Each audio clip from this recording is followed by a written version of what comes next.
lots of thoughts trying to come out at the same time. But, It's not actually Reform Tory. Nigel Farage is prepared to work with Boris Johnson, allegedly, according to this article, to defeat Labour in the national interest. Based on current polling, this mega party, Reform Tory mega party, would trounce Sir Keir Starmer. Look, at the end of the day, there is no way that the Reform would do a deal with the Conservatives. And the one thing that Nigel Farage is very good at is playing them and playing the media, I would suggest. I mean, I totally agree. There's, one of the things that Nigel Farage does very well. I actually personally, I've never voted for Reform, but I personally really like Nigel Farage because he speaks human, right? He doesn't speak in this kind of political word salad of initiatives and all that. He's just a pretty plain speaker. Seems like quite a likeable chap. He would quite literally go and have a pint or many. Often seen him standing outside the Westminster Arms.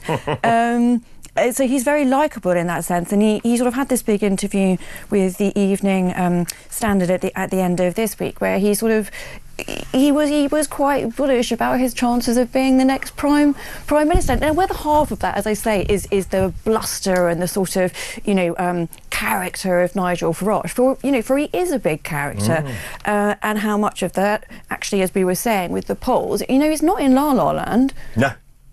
I've said before, he's the shrewdest political operator I have ever met. He is convinced the Tories can't win. I know that. He also, and I'm not allowed to talk about betting odds, but according to this article, Farage is now favourite to be the next Prime Minister. I totally believe it. And going back to a phrase you used, sort of a few minutes ago about revenge being the disrespect, Nigel Farage, this was the guy who was totally dismissed by DC as sort of being, gadflies and mayflies and, weren't going to be around for very long and were all a bit sort of la-la and loony. And he's not, and I also don't think he ever should have been dismissed as such, but, hindsight's a wonderful thing. But certainly, I am not going to sit here as a dyed-in-the-wool Conservative and tell you that anything is other than things are looking very bleak. good for Reform, commensurately indeed a bit bleak for the Conservatives. I agree with you. I don't think either. So I don't think Reform would do a deal, and I don't actually think the Conservatives would do a deal. Well, However, Kemi Badenoch has said they won't do a deal. Hey everyone, so let's dive into the latest drama. Andrea Jenkins, the former Tory MP, who recently jumped to the Reform UK bandwagon as their mayoral candidate, is having none of it.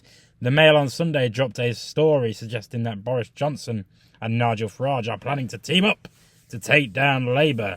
Who the fuck would team up with Boris Johnson is for the birds. Of course, Andrea called this out as fake news, fake news, fake news.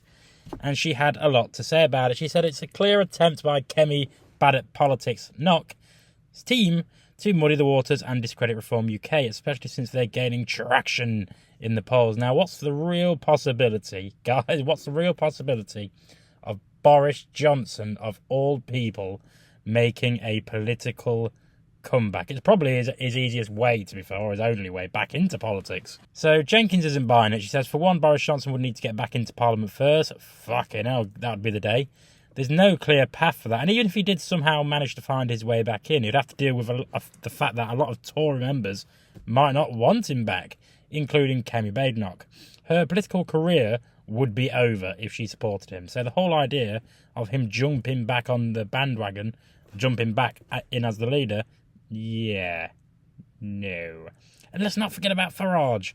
Whilst the media is constantly pushing this narrative that Boris and Farage could form some kind of powerhouse, Andrea points out that Farage isn't even interested in working with the Tories.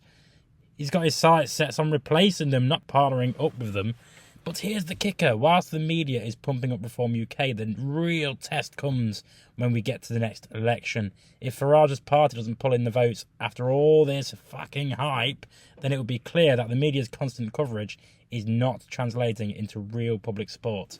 Reform UK might just be riding a media wave, which is quite weird when you think about it, that might just come crashing down when it faces the reality of actual voting. So basically, we wait out for the local elections in 28 or 29 and see if the Reform UK bubble pops or if they can actually turn this media hype into something tangible. But let me know what you think in the comments. If you want to buy me a coffee, feel free. Subscribe to the YouTube channel and follow the Just Jake Facebook page. See you next time.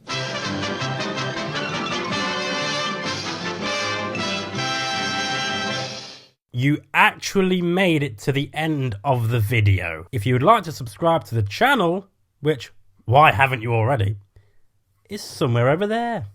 And also, if you want to watch more videos, also check out over there. I've been Jake from Just Jake. See you later.